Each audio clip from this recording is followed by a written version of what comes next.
Hello and welcome back to another episode of Supercoach Insider. My name is Ben. And I'm the sidekick, Chris. And I'm Swiz. And thank you for joining us for the Sydney Swans team analysis podcast, everyone. Very relevant for standard, very relevant for draft, very relevant if you are taking key pole and position in Sydney. Sydney.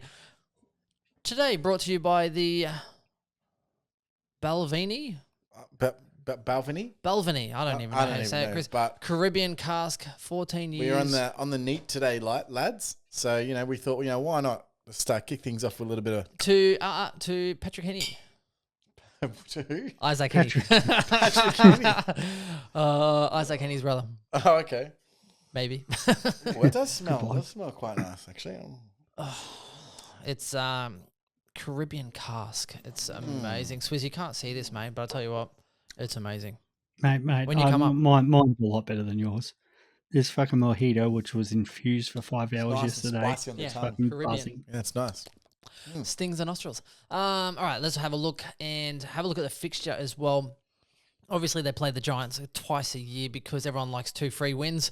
And For the Giants or... for the Swans, mate, $1.80 favourites in the first one. Now, they actually don't have a very easy start to the year. They play Giants first of all, Geelong, the Dogs, and then it opens right up. North Melbourne, Eagles, Hawks, Oh, the that's Lions. four the bottom 4 teams in a row. And then, not only that, then the Suns, Essendon are probably quite leaky as well. No, Sydney Essendon, mate, that is always game of the fucking year. And there's always Yeah, something they always- controversial yeah. Well, that happens only- in that game. Only when Rowan kicks a goal after the siren. Or but jumping on friggin' posts or, Oh. mate, there's always something going on in that game. There is Carlton, Richmond, and then it gets harder again. So I don't mind them too much when you kind of take out those first sort of, Giants is pretty competitive generally anyway, that rivalry. Take out those first 3 games, and then, North, Eagles, Hawks, Lions, Suns, Essendon, Carlton, Richmond. I think there's definitely some points to be had there for Sydney, and if they play like they did last year, they could come out of that with some good wins. Yeah, what happened there last year? They came out, they were 5-0 and absolutely surprised a whole bunch of teams, and then they dropped off the cliff. And you'd have to say that their energy level when they started was just right through the roof because they had a lot of youth, and it's hard to maintain that over a course of time. So, Well, you know what they say, the youth is on fire. but they do have a lot of good youth coming through. I mean, Errol Golden, obviously, at the start of last year was just absolutely phenomenal. Chad Warner was really good through most of the year. If he could learn to kick, he'd be a decent Supercoach player. You still got a great back line there, and that's obviously coming through. We'll see if Paddy McCartan can add to that this year. And then you've got, because he's obviously been touted to be playing behind the ball as opposed to in front of the ball. Intercepting, yeah. You've got Lance Franklin up the front. You've got a big dog in Isaac Heaney that can, depending on where he plays. I mean, they do have a team that can rustle some feathers. I can say that. But where do we see them this year, guys? Like in the picture of the 18, like whereabouts are they? I'll let you go first, Swizz. I think they're around the 8. Oh, and that's where I kind of feel they are. 7 to 10 maybe. They're in that push, right? They're in that That's it. push, right? There's going to be one team out of that push that makes that 8. Sometimes they make the 8 like St Kilda and then they fall away. Or Melbourne made the 8 and then they fell away because St Kilda are nowhere near. But- St Kilda are closer to the bottom than they are to the top. well, it's when they think they're all that, and then next minute they get a reality check that you aren't a finalist team anymore. And My reasoning for that, mate, is I don't think they have the firepower to challenge some of the bigger teams. Very reliant still on Buddy and Sam Reid at the moment, while Logan McDonald, develops. I do love Logan McDonald, though. I'll be Yeah, me honest. too. And I do, and I think he's going to be an exceptional player. But at the moment, if you're relying on Buddy, who's been an absolute champion, let's not get that wrong, and Sam Reid, who when he plays is a fantastic player, but how many games are they likely to get through? And I just don't down see them for 4 to kicking enough 6. scores to be competitive, Yeah. to be top 4. I mean, they have a top-tier midfield. They really do. I mean, outside of the rucks who have never really been consistent, you still got Keller Mills, Luke Parker, Josh Kennedy. You got guys like Errol Golden coming through. Unfortunately, Pappers is gone 6 weeks. 4 to 6 weeks. But then they've got some youth coming through. Chad Warner was really fantastic in his role last year. Now, he's been developing very, very well in the preseason. and rumour has it still mad as a ball at anything. Obviously, contested balls is strength.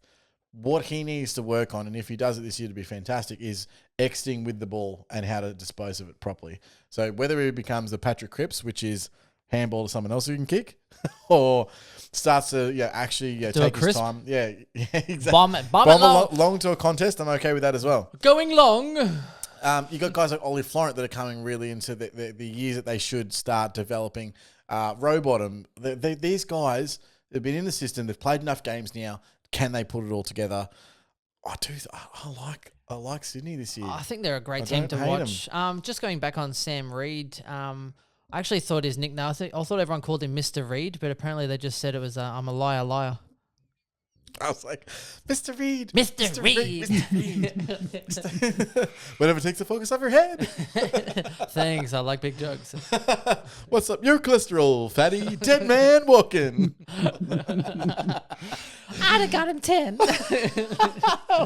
Seriously, one of the best movies of all time. And if you haven't seen it, all right, let's do yourself a favour. Start off with the premiums because I know that we're all on the Lloyd train, the Seagull. Some people think it's a bit contentious that George from YouTube knows not a fucking thing about Supercoach. Says he's going under 100 boys. I don't How? Anyway. Who's the friggin' prick that was arguing with me today? Yeah, someone's saying he's getting tagged. Under 100. Playing GWS, so he's getting tagged first week. And he does it every year. They play GWS every year, right? Yeah. Twice. I think it's more now to Board's not playing midfield, so now he's playing sometimes more accountable as a defender. Anyway, let's go. Lloyd. Well, Zane thinks more ball's going to go through Lizard than. Now I could live with you if you're going to say Braden Campbell, but they're not putting the ball through Blake to go ahead of Floyd. That's just not happening. I agree with you, and I also think Braden Campbell will be a permanent fixture this year, so that is a concern. Zane might just be looking at things on a different scale for the Lizard. I see what you did there. That was highbrow. Look, we'll get shout out to Zane. This guy James. I love Zane, by the way. You're listening out there, James. Awesome. No, Lloyd is definitely a lock in that back one, buddy. He plays every game, basically. Yeah. The Seagull will Seagull. Dawson. There's no two ways about it. He will find the fucking ball. His argument is Sydney have some tougher games than last year. Great, because it means he's got more opportunity to Seagull. This is true. Because when the ball gets kicked in the behind posts, who is going to have the ball in his pretty little hands waiting next to that behind post? That is called Jake Lloyd. But not only that, his floor's really good as well. He plays games. Dawson, there was some concern that Dawson would take some points off him, and Dawson did have a good year, played some midfield and obviously a lot of defensive side, but Lloyd still did what Lloyd did, and now Dawson's not there. I think it still has to go to him. Now, Lizard might get a little bit of a shake, but when he's climbing that tree, boys, if everything starts to get a bit hairy, straight away, Lloyd is your backup. He is the composed pressure under there, especially in those first few games or 3 games that they're playing or 4 games. They're a little bit harder. Bang, it's going to be Lloyd. They play separate roles anyway. I mean, don't get me wrong, Lizard has his strengths and he's actually decent at his disposal, which is great. But he's a run and carry guy. I agree, and you have to crawl before you can walk. The old Lizard. The old Lizard. But, Lloyd will sit back there and he'll distribute the ball with mark and kick and not necessarily run and carry. He's not necessarily a run and carry. Mate, have you seen Lizard with his head up? He runs. I can't help myself. Obviously Dawson gone, I think does help. Not that he was necessarily playing that role towards the end of the season anyway, but if you look at the end of the season averages from Lloyd, he was averaging 114.7 the last 6. So by Dawson moving up to the wing and / on ball / further up the ground, wherever he was playing, that did have a positive influence on Jake Lloyd last year. Now you could argue that Braden Campbell wasn't playing as many games and they weren't really relying on him last year, and he could obviously influence that moving forward. And obviously, we all know the huge talk about Braden Campbell's foot and his ability to kick the ball. So that could have an impact. But I can't see. Here's the thing: I can't see for for total points. I can't see Jake Lloyd being out of the top 3 for defenders. And so yes, you're paying $586K for him.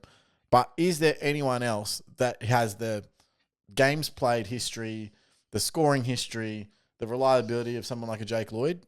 I just in defence, I just can't see it. And we don't have what we had last year too, with the Mills playing midfield. We're like, oh, there's a defender playing a lot of midfield. This year, it's a lot of the forwards playing midfield. Whereas last year we had Mills, and it's like wonderful. You had the people looking at Ridley as a breakout. Oh, Hewitt. Oh, fucking. I've heard a couple of people saying I've got a decision between Lloyd and Crisp.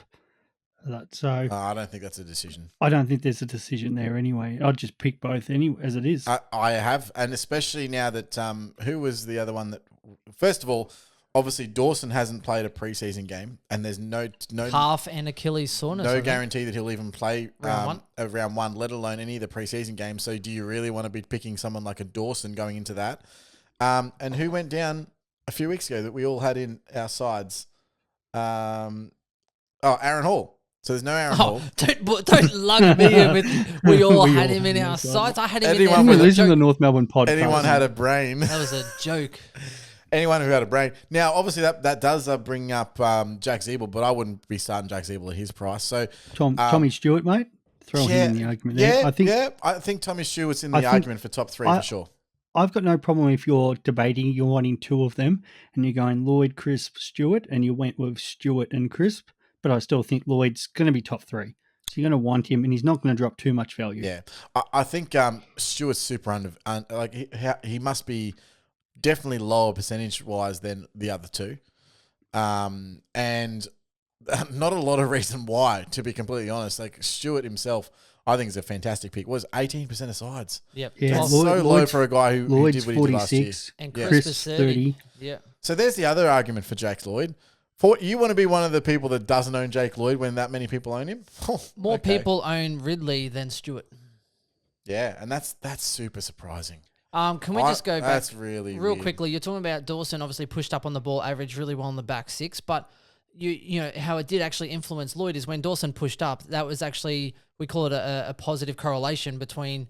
Lloyd also went and increased his average. In his last 6 games as well, he averaged 114.7, which was his biggest output for the year when Dawson actually shifted and pushed up the ball. So that's the link. There's a reason for that, because then Lloyd's the one taking the kickouts. Yeah, absolutely. And do you see anyone really taking the kick? Like the Seagulls is going to just relinquish that ball? Really? Really? The Lizard's going to come back and start taking kickouts? No, I've seen Lloyd run if so he hard. does, he's kicking straight to Lloyd. Lloyd Lloyd runs so hard. He could be 50 metres out and he sees that ball go through defence and he's just I love that. it. I love that about Jake. Jake Lloyd could be on the half forward flank.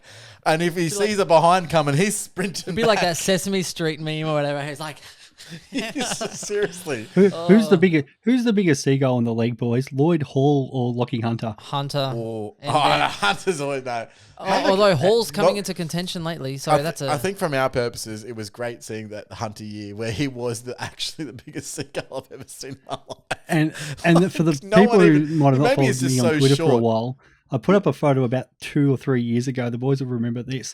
Everybody knows late in games, the Seagulls then come onto the ground and find a little pocket in the middle of nowhere. And Lockie Hunter was actually sitting outside those Seagulls.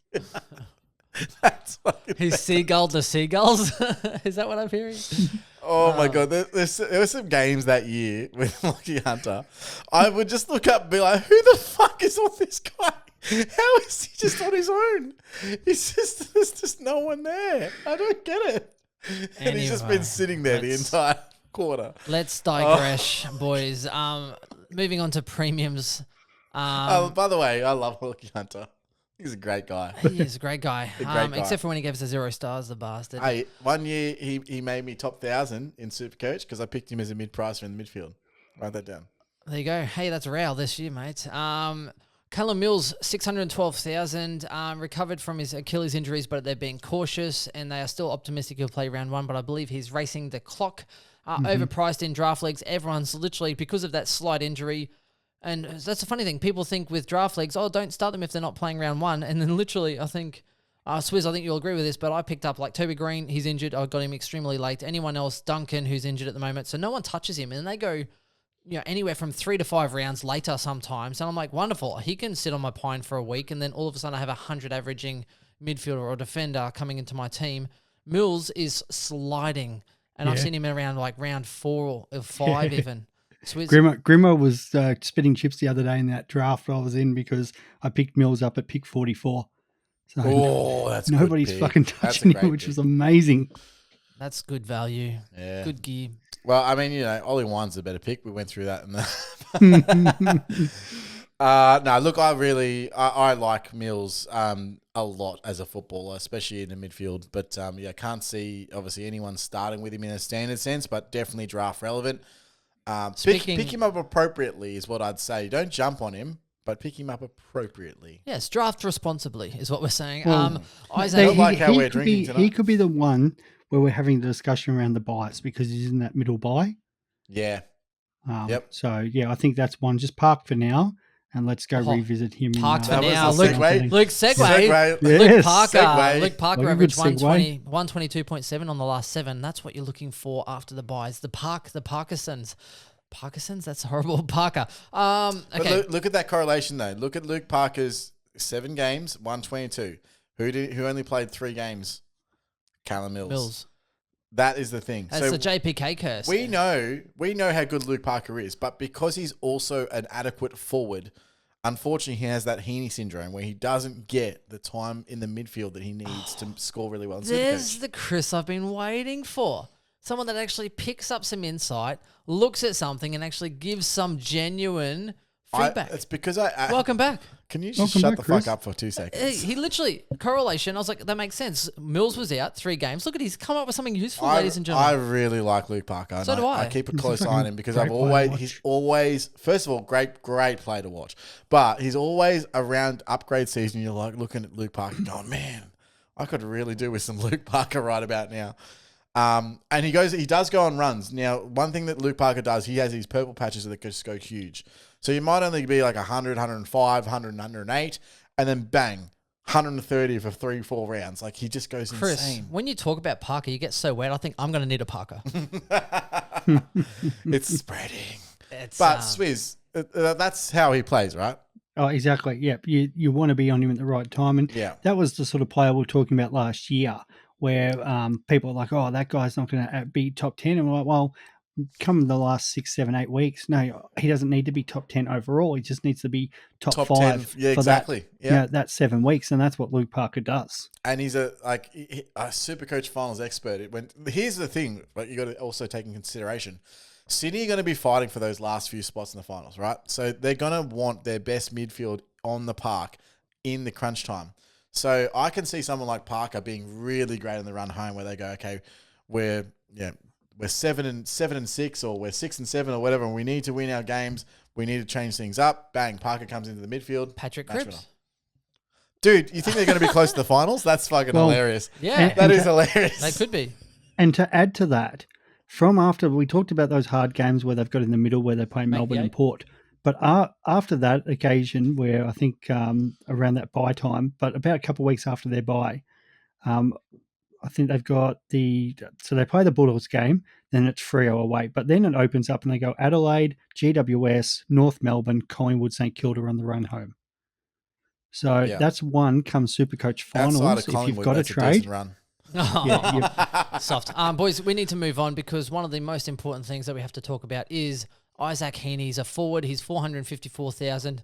This one alone could take a little while because he is heavily owned, talented guy who we've been waiting on forever. And each year they keep saying he's going to be playing midfield time, boys. He's playing midfield time. This year, full preseason, playing mid in 2022. Not only that, the general manager came out saying he's playing midfield. Everyone came out saying playing midfield. On the weekend, what did he play? 60%? Yeah. Midfield? CBAs were fucking shocking. It's just the same thing every year. I just can't do it anymore. I'm actually looking for a reason to not start Isaac Heaney again. And this is just, I feel like I've been cheated. Not just by my wife, but by my fucking Isaac Heaney. Oh. Shout out to your ex. Wow. Here's a shout out to my ex. Bum, bum, bum, bum, bum, bum. I'll go with the Heaney. So a friend of the show, Chris Bond, asked me before, I'm not buying into the hype. Well, said to me, I'm not buying into the Heaney hype this year. And that for the sort of the balance between his forward and midfield time. And coming out today with Papley's injury, 4 to 6 weeks, I think he's the first one that goes forward. And we already saw on the weekend, as you said, 60%. I think it could be that 40-60 more now, even with Mills out. But I think Mills probably comes back sort of that round 2-3. They've still got JBK and Parker, and the young fellas that can still run through there, and they can give that game time. So I think Heaney's the one that probably plays a little bit more forward now with Paps out. I agree with you. And then we also can go, okay, so what happens when Franklin gets injured? Because that's going to happen as well. You know, like he is the guy that they go, we need a goal.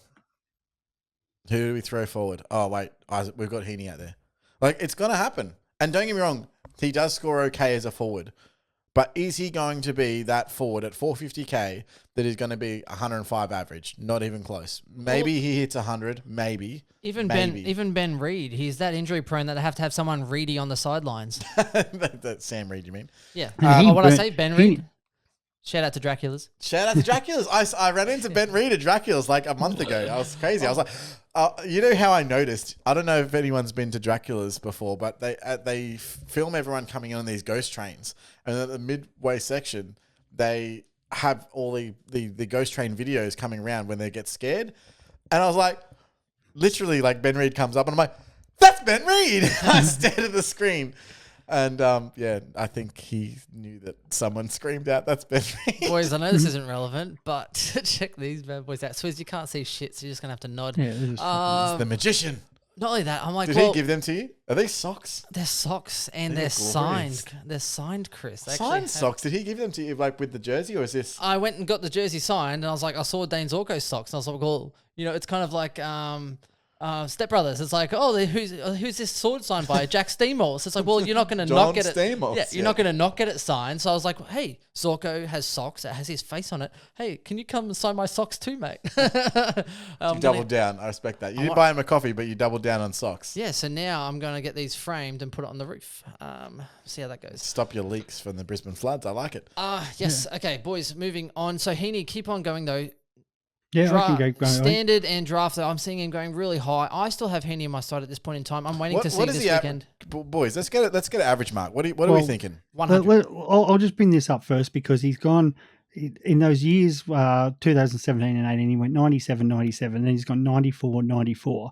And then last year he shit the bed with the 83, but there was a couple injury-affected games. There was, yeah. The other thing is only 2019 is the only year he's played the 22 games. Yeah. He always seems to miss 2-3 games every year. Every other forward that's available right now, though, to be honest. Yeah. I think he goes 100, boys. The last 7 rounds, he averaged 99.4. I think he can hit 100. If he's getting the midfield time, I think he goes 100. I think his ceiling's good enough. I don't see it at all. 99's his cap. Have you seen how good he was at the back end of last year, though? Like his actual scores, he went big. If I could lock in at 99 forward right now, I would. Look, at 450K, 99 might be enough, right? And it might. But I don't see that at all. I see it 90, and then I see other guys like Fife being available as a forward or Danger being available as a forward and being like, do I really want this guy averaging 90 in my fucking team at the end? That's honestly what I see. If DeGoey didn't bust his ribs, I would 100% rather have DeGoey. 100%. Yep. So where do I sit with him? He's really on the outer right now, and I just cannot see myself committing to him if there was any other available option anywhere near his price point. Dusty Martin is becoming more appealing with 50K more. He is. If I could find 50K, and look, I can find 50K because I can drop Josh Ward. But I mean, Dusty's just always. Oh, fuck, dude. Dusty's the guy that's going to be available under 500K. There is this no good for. Is there any good forward options? No. Chris, you might need to go back and listen to the Richmond podcast for the thoughts on Dusty, mate. Nah, I would have to actually listen to your advice. How dare you? Chris is good on giving opinions, not taking them. So thank you. Thank you. You know. That was just the memoirs from your ex-wife, mate. Look, I did see him. No, I did see him have 33 disposals. He's not in my side, not in yours, Chris. He is right now, but I'm looking for a way to get him out. Yeah, no, I took him out and put Chris back in, and I shaped my structure a little bit again. I just can't bring myself to bring out George Hewitt because I think he's going to go nuts. Yeah. Who, Georgie Hewitt? Yeah, he's gone nuts. He's gone nuts. Either Hewitt or Crisp. But I think, that's why I put him back in, but I wouldn't mind Georgie Hewitt too. Yeah. I actually don't mind the Dusty shake, but I don't know. I don't know what I'm going to do. My other option Dusty's playing midfield this year. Get on. Well, it's if he is. If he No, he will be. is, Mate, he played. That's the first preseason game I can remember where he played the entire midfield. yeah, cool. Let's see it in like the next two. Well, we will, mate, because he's got the next two. That's one game. Isn't there but another because two you're not going to listen to the steps? podcast, mate. Mate, he's You not think going to be there's two flying Amy back and games? forward to New Zealand this year. Well, that's also true. He thinks there's 2 Amy games. Isn't there? No, There's one, mate. there's one and done. That's One why they this played. weekend. That's why they played the trial games. There's like a Yeah. bit of extra practice. Mate, and I gave my KO to you. Yes, to watch Actually, I've the been talking games. about that. We've got to split the KO moving forward if you want it. I got Foxtel, Anyway, bro. I don't moving need on it. to players.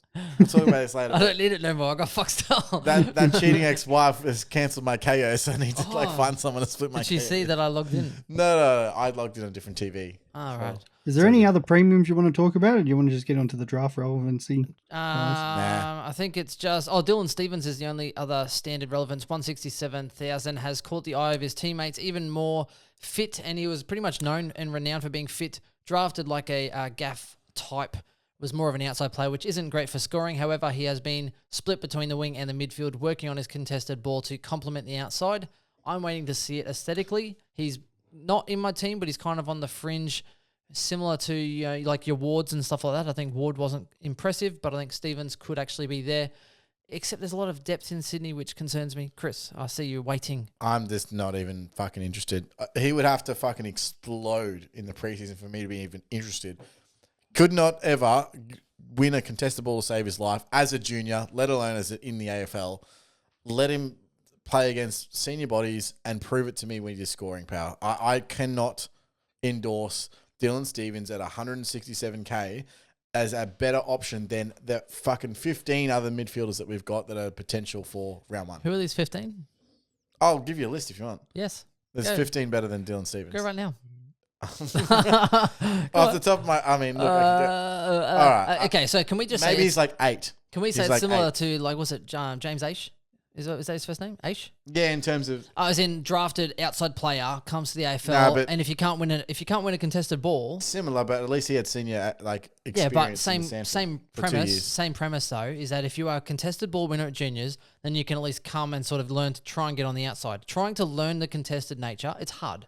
And if you're an outside player, it's hard because once the ball gets out on the outside, in AFL, usually their closing speed's good, they jam up, and then literally you might even have to get a contested ball to make the most of it. So it's... They've just got better players that could play that position that are better users by foot. Like, I don't know. I just don't... There's just...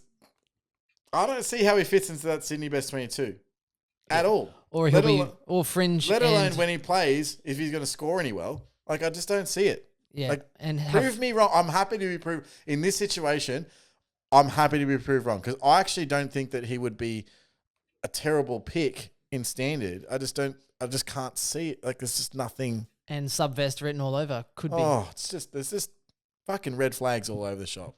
And speak red flags, hey Sydney. What do you think, Swizz? Dylan Stevens, no thanks. Yep. Yep. I mean, if I'm going to spend 167k on a midfielder, I think there's 4 easy choices above, really. Mhm. First of all, Dacos, I think, is probably at this stage the best 200, about 440k more, I know. Obviously, Horn Francis looks absolutely mint as well. I'd still take McRae over any of those guys, and Ward I'd still take over them. So even though Ward hasn't really lit the track on fire. So I'll throw in another one, mate. I think Alex Davies is a better option than Stillens. Yeah, he's Absolutely. popping off actually. absolutely. Boys, to round this out, let's go with draft relevance anyway. So JPK, can he a 93 average? I think can he maintain or at least improve back to what he used to be? Possible DPP coming if he does switch roles a little bit. Rampy, can he get back over 80 because fucking Rampy?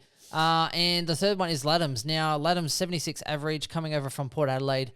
Is Laddams relevant enough to actually have that DPP swing in your draft team going 80 plus or more? Swizz, you first, Chris to finish. With Laddams, I actually don't mind him as the swing option. He's one of these other rucks that's going later. People aren't touching the rucks, even though he's listed as a forward. So yeah, he's one that you can actually pick up and put on your bench, and I don't mind that. And then JPK, I think you're going to get what his value at, and I think that's about where he's going. A lot of Packtree people, you might get him a little bit of value because a lot of people are going these Supercoach classic sexy picks. So he might drop down a little bit just because of his age. I'm But wondering. as a Wondering if M4, I'm wondering if Laddams, with the 5 games he had in the middle, that was at 93.6, was Lysett out for that? Was he rucking for a part of that? Absolutely. And here's the problem with So Laddams. his average is inflated. If he's number one ruck, then I think he's one of the better forward options at his price, to be completely honest. But the problem is they have about 50 tools at Sydney. And where does Laddams sit in that pecking order? Because so you got Naismith, who they think is like the bee's knees, and he's always injured. You've got obviously you've got Laddams there. You've got Sinclair. Callum Sinclair. There's another one. There's Hickey's their number one ruck. Hickey, Franklin, Reed in the forwards. They've just picked up McCartan brothers. They've got Logan McDonald. Yeah. They've got. Hey, you know how you balance that out, boys? Louis Taylor. They do have 100 tools, and so if Hayden he's playing, McLean. Hayden McLean, who also plays ruck forward. I don't and know. And young Marty. If I was sitting there as the as Sydney coach, I'd still probably go, okay, well, yes, you're best 22, but you're forward ruck. You're not necessarily our number one ruck. They probably still play Hickey as their number one ruck. So, yeah, I can't see his scoring average lift unless there was an elevation of his role from forward ruck to main ruckman. And if that does happen, then you kind of got to jump on, because I think it's just gone to the moon. But I just don't think it's there, and there's so much competition. So makes sense. And also, will Gould actually debut for the Swans? Because 123k defender. The classic preseason article came out this year. It was like, will Gould be drop some weight, looks good, and then he didn't even play the trial game, I don't think. So No, he was out there. Somebody spotted him. Oh, he was? Yeah, he ran out there. I think he was doing the drinks or something like that. So he does know what the clearly grass dating Horse's daughter. does know what the grass looks like. So look, that's it for Sydney. No, mate, that's not it. I want to throw up 2 more. I know you want to wind this up, but I've got to throw up 2 more. Campbell. Firstly, a shout out to Nico, who's asked us Buddy Franklin's draft relevance this year, and the second question's got to be around young Campbell. Taking that halfback role from Dawson. Well, the first thing about Franklin is that they will try and get him to 1,000 goals as quickly as possible, and then they'll probably cool on him and just get him to the finals. That's, in my opinion, I think that's what they're going to try and do with him. So definitely draft relevant, because I think he probably plays the first 6-7 rounds. Then I think he's probably going to be a little bit less. So maybe if you're going to draft him, look to trade him when Franklin's on. Once he gets his 1,000, look for a Sydney fan and say, "Hey, look, you can own Lance Franklin." No, get him for his 1,000th goal. Oh yeah, right the week of his 1,000. There you go. That's good. And then he's going to chill. That kind of sentiment you can't buy. No, exactly right. You'll remember the time that you had him in the draft league that he got the 1,000 goals, and you'll remember it for a lifetime and sell that. He's easily worth a Zach Butters in the forward line. Campbell, I'm big on. I'm Keeper huge League. on him. Got him with the 360 boys in the Keeper League. Big on him. I think probably one of the best prospects I think out of last year, wasn't it? With the kicking and everything as well. I just think that, like, look at Jordan Dawson and then times it by 2. That's the sort of player I believe that Campbell is. I don't know. That's no slight on Dawson. I just don't think that he has the nous or the. But like a mini Rory leg. The kicking ability is between the two. You know, I'd still say Campbell's a better kick, but Dawson's bloody close, right? So that's the sort of player that I expect. And we can see with Dawson that as he just developed into more of a player, he started averaging that over 100 as a defender.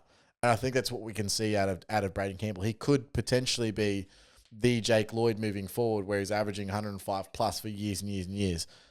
So yeah, definitely, especially in keeper leagues. But even in this year's draft, I think he might go really well. Yeah. If you can get him on your bench, I would. 54 average, bench would have to be for sure, Absolutely. but definitely upside. Or look in the waiver if he does well round 1, jump on. But I mean, I've had a bit of scotch, so. You have. Look, that wraps us up for Sydney. Next, I believe, who have we got left, boys? 2 to go, West Coast and the Doggies. Doggies is one going to be very relevant team. One very relevant, one not so relevant. And West Coast, you mean? Well, that's the it from us. 12-minute pod, we're going to call it. Oh, it could be. And half of that pod will be literally listing the injured players in their team. That's us, and we'll catch you next time. Go Jared Brander. Boy.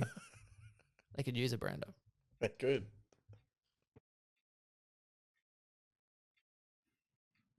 Looking great.